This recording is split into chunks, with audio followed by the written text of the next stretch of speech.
দেশের অনেক উপজেলা হাসপাতালের অপারেশন থিয়েটার থাকলেও জনবল ও সমন্বয় সংকটে সেগুলোর বেশিরভাগই অকার্যকর। তবে সেই বাস্তবতা বদলে দিয়ে গ্রামীণ স্বাস্থ্যসেবায় নতুন দৃষ্টান্ত করেছে বাগেরহাটের মোংলা উপজেলা স্বাস্থ্য কমপ্লেক্স।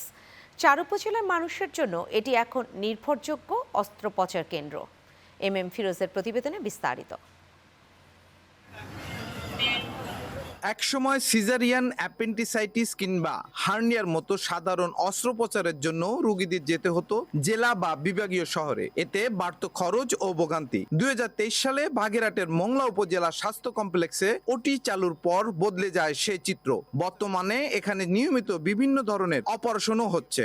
এখন আর আমাদেরকে খুলনায় দৌড়াইতে হয় না, বিশেষ করে মেজর এবং মাইনর যে অপারেশনগুলো হয়। আমার মায়ের যে অবস্থা হচ্ছিল লাশই নিয়ে এসছিলাম, এখন আমার মাইয়ে ভালোই। দক্ষ সার্জন, অ্যানেস্থেশিয়া টিম ও হাসপাতাল কর্তৃপক্ষের সমন্বয়ে গত 3 বছরে সফলভাবে সম্পন্ন হয়েছে প্রায় 1000 অস্ত্রোপচার। ফলে মোংলা ছাড়াও রামপাল, মোরেলগঞ্জ ও দাকবের হাজারো মানুষ স্থানীয় পর্যায়েই পাচ্ছেন প্রয়োজনীয় চিকিৎসা সেবা। আমাদের যে ওটি টিম আছে, সেই ওটি টিমের অক্লান্ত পরিশ্রমে আমরা এই 3 বছর ধরে এই ওটি সেবা চালু রাখতে পেরেছি। গড়ে দৈনিক একটি করে অপারেশন সম্পন্ন হচ্ছে।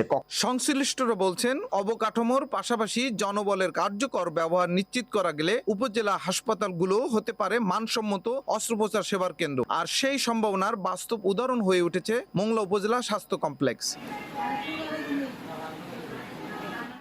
ফিরোজ, চ্যানেল 9, মোংলা।